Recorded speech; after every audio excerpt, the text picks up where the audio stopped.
Rick avait une affinité pour les longs voyages. La route ouverte a un attrait particulier, un royaume où des destinations inexplorées attendent d'être découvertes. Aujourd'hui, il se retrouve seul avec son compagnon de voyage habituel, un ancien collègue, handicapé par une maladie fréquente. Ce revirement de situation contrecarre une fois de plus leur plan. Cependant, Rick ne regrette pas la camaraderie à laquelle il s'était habitué. La solitude lui laisse un large espace pour l'introspection, ce qui l'amène à se plonger dans les souvenirs de sa jeunesse. Le père de Rick, camionneur de métier, parcourait l'ensemble du pays pour transporter des marchandises. Dans le cadre de son travail, il a rencontré une pléthore d'individus, dont certains avaient des intentions malveillantes. Lors d'un incident troublant, des bandits ont orchestré une embuscade, l'ont fait sortir de son véhicule et ont tragiquement mis fin à ses jours avant de s'enfuir avec la cargaison volée et de disparaître dans l'obscurité. Rick, qui n'était alors qu'un enfant de 5 ans, a été marqué par les gémissements déchirants de sa mère lorsqu'elle a appris la terrible nouvelle. Les nuits sont devenues la toile de ses lamentations, mais Rick, incapable de saisir pleinement le poids de ses luttes, nourrit un sentiment de rancœur, inconscient de la tâche formidable à laquelle sa mère a dû faire face en l'élevant seule. Par chance, son grand-père, Peter, lui apporte son aide et l'accueille souvent dans sa demeure pendant les week-ends. Le garçon voue une profonde admiration à son grand-père, à la fois sévère et bienveillant, dont les activités masculines, notamment centrées sur le garage et ses subtilités mécaniques, deviennent une source d'inspiration. C'est là qu'il s'est initié au monde de la technologie, absorbant avec ferveur les connaissances de son grand-père. Au fil des années, Rick termine ses études, suit des formations complémentaires et réussit les examens nécessaires à l'obtention d'un grand nombre de permis de conduire. Par la suite, il s'est engagé dans l'armée et est devenu un professionnel compétent et respecté. Ses compétences lui ont valu l'admiration de ses supérieurs, qui l'ont considéré comme une référence en matière d'excellence mécanique, comme en témoigne son char d'assaut impeccable. La vie après l'armée a été marquée par une métamorphose. Rick est redevenu un homme robuste et costaud, bien loin du visage que sa mère avait connu.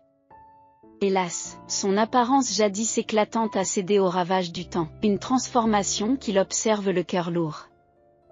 Un intermède fugace de gaieté s'ensuivit dans la vie civile, poussé par son fervent désir de soulager les perpétuelles angoisses fiscales de sa mère. Il obtient rapidement un poste dans une entreprise de camionnage réputée et se hisse à la tête d'importantes remorques chargées de marchandises. En l'espace d'un mois, il ne se contente pas de fournir à sa mère un salaire confortable, il rajeunit également leur espace de vie grâce à d'importantes rénovations. La rencontre avec Julia, qui aboutira à leur mariage, marque un tournant décisif dans l'histoire de l'entreprise. La stature de Rick et son abstinence font de lui un homme convoité, un aimant pour les futures épouses. Julia orchestre rapidement l'acquisition d'un appartement loué, avec l'option de l'acheter au fur et à mesure que les revenus de Rick augmentent. Et c'est ce qui s'est passé. Les engagements professionnels de Rick se multiplient et lui laissent peu de temps libre à la maison. Les avertissements de son partenaire concernant les risques d'une dévotion aussi acharnée ont servi de signe avant-coureur, une prophétie qui n'a pas tardé à se réaliser. En rentrant chez lui un jour fatidique, il fut accueilli par le tableau décourageant de sa femme enlacée dans les bras d'un autre homme. Leur séparation, bien qu'exempte de tumulte, portait en elle la cadence d'une symphonie qui s'achève. Le pèlerinage de Rick l'a ramené dans les bras de sa mère. Un sanctuaire de réconfort. Nullement troublée par la dissolution de son mariage, elle présume que son affection pour Julia a été, au mieux, tiède. À son insu, Rick garde en lui les blessures brûlantes infligées par la trahison, aspirant à la contrition de Julia et à une résurgence de la tranquillité. Hélas, le destin n'a pas été le même pour Julia, qui s'est engagée dans une trajectoire qui l'a conduite à une union prospère avec un riche magnate. Bien qu'assailli par le chagrin, Rick persévère, conduisant son camion sur des autoroutes sans fin. Les week-ends se métamorphosent en poches de répit, au cours desquels il se ressource et donne un coup de main aux tâches ménagères de sa mère. Ce jour-là, il envisage un retour à la maison, où un délicieux repas l'attend. Le soleil projette des ombres allongées sur son chemin, la route succombant peu à peu au linceul du crépuscule. Cependant, un spectacle particulier vint troubler sa rêverie. Une silhouette solitaire, enveloppée de noir, se tenait sur le bord de la route, comme une balise de vulnérabilité. Rick freina instinctivement, une compulsion bienveillante le poussant à aider le voyageur. Le voile de la nuit était imminent, et il était inconcevable de laisser quelqu'un en plan. La femme, drapée dans une tenue de nonne, accepta son offre de réconfort à l'intérieur de la cabane. Se croisant avec une grâce toute particulière, elle lui offrit sa gratitude. Un échange qui catalysa la perception par Rick de sa beauté éthérée. Des yeux d'émeraude, grands et luminescents, le fixaient sous le voile d'obsidienne, rappelant les princesses des sagas folkloriques. La gratitude émane de Rick lorsqu'il explique sa halte impulsive. L'étrangère partagea ses craintes, non pas à l'égard des loups qui parcouraient autrefois ces terres, mais à l'égard des prédateurs humains qui rôdaient désormais. L'échange se fait rapidement, l'inquiétude initiale cédant la place à un discours franc. La conscience de soi pousse Rick à éviter toute remarque qui pourrait faire écho à la sagacité d'un aîné expérimenté, soulignant ainsi la différence d'âge. Pourtant, la jeune femme, loin d'être déconcertée, s'est montrée aimable et sympathique, faisant voler en éclats toutes les notions préconçues de bienséance monastique stoïcienne. Identifiée comme Maria, la compagnie de cette femme apporte un répit à la monotonie. Les questions sur la profession de Rick ont suscité des réponses sérieuses, favorisant un environnement d'ouverture. La curiosité étant réciproque, il s'enquiert de sa destination. Un sourire subtil accompagne sa réponse, signe que leurs trajectoires sont alignées. Corrigeant l'adresse de Rick, elle a dissipé la notion d'affiliation maternelle, révélant son départ du sanctuaire du cloître. L'intrigue de Rick monte en flèche lorsque Maria divulgue son récit, une tapisserie tissée de tragédie et de transformation. Homme d'affaires autrefois riche, son père a vu sa vie basculer dans la précarité à la suite de la mort tragique de sa mère. En proie au chagrin, il a lutté contre le vice, se perdant momentanément dans l'abîme avant de trouver la rédemption grâce à son assiduité dans les affaires. Un second mariage s'annonce, présentant une femme dont l'apparence reflète celle de la mère de Maria, mais dont le cœur est voilé de duplicité. Un parent inattendu fait son entrée dans le foyer, le fils de la belle-mère, un contemporain de Maria. La tapisserie de leur vie converge, entremêlant les fils de la disparité et de la désillusion. Le récit de Maria éclaire son passage du monastère à la vie mondaine, poussée par la nécessité de faire un dernier adieu à son père malade et de lui demander l'absolution. La bénédiction de l'abbesse l'a libérée dans le royaume au-delà des murs du cloître. Au fil des kilomètres, un lien se matérialise, une camaraderie inattendue se forme entre la voyageuse solitaire et l'énigmatique religieuse. La nuit s'installe, mais les étoiles laissent une traînée lumineuse dans le ciel, témoignant d'une rencontre fatidique qui défie la logique conventionnelle. Au milieu du rythme incessant de la route, la présence de Maria brille comme une étoile qui guide, illuminant un chapitre de l'Odyssée de Rick qui changera à jamais le cours de leur destin entrelacé. Le père, nourri d'une nouvelle et intense affection, est resté inconscient des événements qui se sont déroulés pendant son absence. Arthur, le fils de la belle-mère, présente des traits semblables à ceux de sa mère. Il incarne l'adolescence choyée et, lorsqu'il rencontre Maria, une jeune fille rayonnante, il se lance dans une poursuite effrontée. Un jour, il a surpris la jeune fille dans le jardin et l'a presque soumise à une effroyable violation. Maria, prise au piège de la fragilité émotionnelle, se réfugia dans le bureau de son père, où elle se mit à nu devant son père entrepreneur, avouant tout. Cependant, son père, séduit par l'attrait de sa nouvelle épouse, a pris sa propre fille pour l'instigatrice de la tourmente, orchestrant cette ruse pour créer un fossé entre lui et sa jeune épouse. Cette erreur a donné lieu à un scandale, propulsant Maria dans les bras d'un séjour déchirant au sein d'un monastère, où elle a consacré 3 ans à l'abstinence et à la dévotion. Récemment, Maria a appris que son père était en mauvaise santé et qu'il était au bord du gouffre.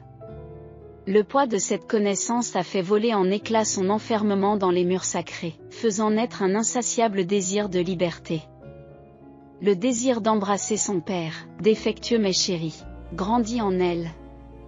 C'est ainsi que Maria se retrouve au bord de la route, revenant sur ses pas jusqu'à l'opulente demeure de son enfance, où se déroulent les derniers instants de son père. Au milieu de ses réflexions mélancoliques, elle dit « Le retour à la maison semble incertain, car il est peu probable que ma belle-mère et son fils me permettent de rejoindre mon père. » Rick, sans réfléchir longuement, répondit « Maria, il serait imprudent de s'y aventurer seul.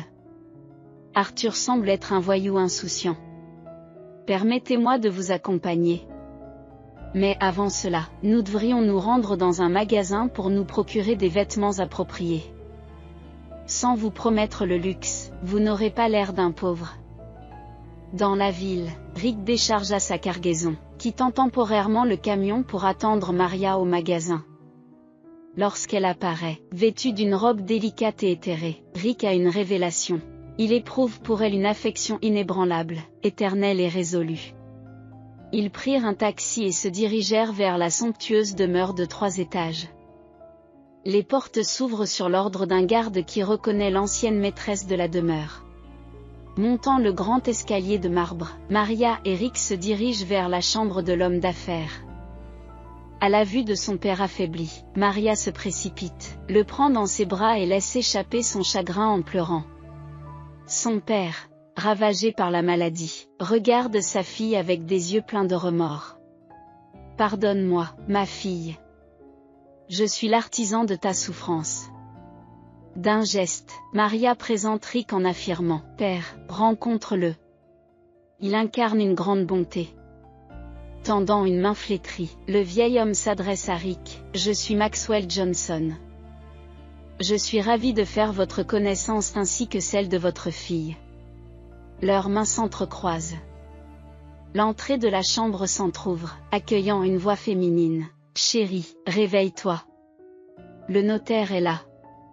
Vous ne voudriez pas laisser votre conjoint sans héritage, n'est-ce pas ?» La chambre accueillit une dame statufiée et ostentatoire, escortée d'un homme en tenue d'affaires et d'un jeune vêtu de couleur vive. C'était la belle-mère flanquée d'Arthur, accompagnée d'un notaire. Un silence de plomb s'installe dans la pièce. Arthur reste bouche bée. Le notaire perçoit un air de discorde et se retire rapidement de la scène. Le visage de la marâtre se tordit en une expression répugnante tandis qu'elle lançait un torrent d'invectives.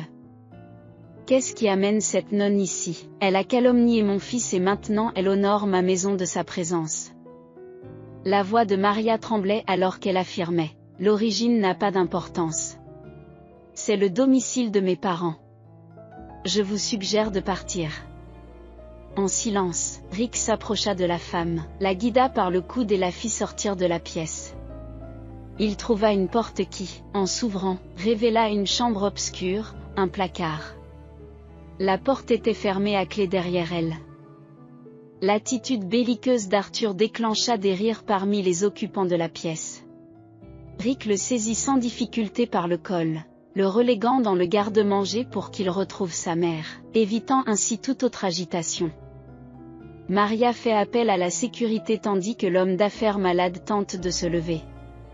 Rassemblant ses forces, il raconte un récit qui laisse tous les auditeurs stupéfaits. Dans la fleur de l'âge, l'homme a été terrassé par la maladie 1 an après le départ de Maria. Refusant toute intervention médicale, son état s'est aggravé. Son poids a chuté. Ses cheveux et ses dents se sont effrités. Son épouse et son beau-fils envisagent l'inévitable, ce qui les pousse insidieusement à rédiger un nouveau testament leur léguant leur fortune et leurs biens. L'arrivée de Maria et Rick a contrecarré leur projet. La légalité leur échappe. Maxwell Johnson a pleuré et s'est repenti. Ils n'hériteront pas de mon héritage. Ma fille ne sera pas réduite à l'état de mendiante.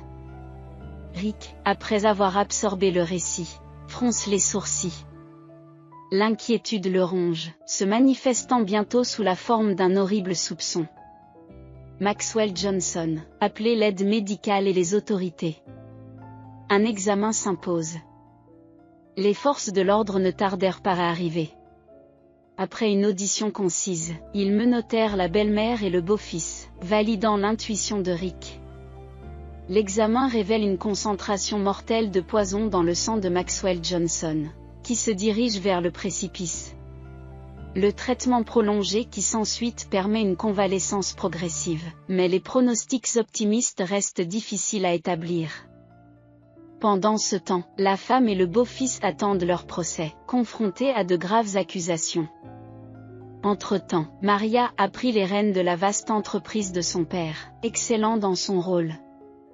Son lien avec Rick s'est transformé en un partenariat dévoué. Ils officialisent leur engagement par le mariage et entament les préparatifs de la cérémonie. Maxwell Johnson est fier de son gendre. Des invitations nationales annoncent la célébration imminente, alors que Maxwell prend une retraite bien méritée, perpétuant son rôle de conseiller de confiance de sa fille. Le séjour de Maria au monastère reste une influence durable. Elle fait clandestinement des dons généreux pour la restauration du temple dans ses murs sacrés.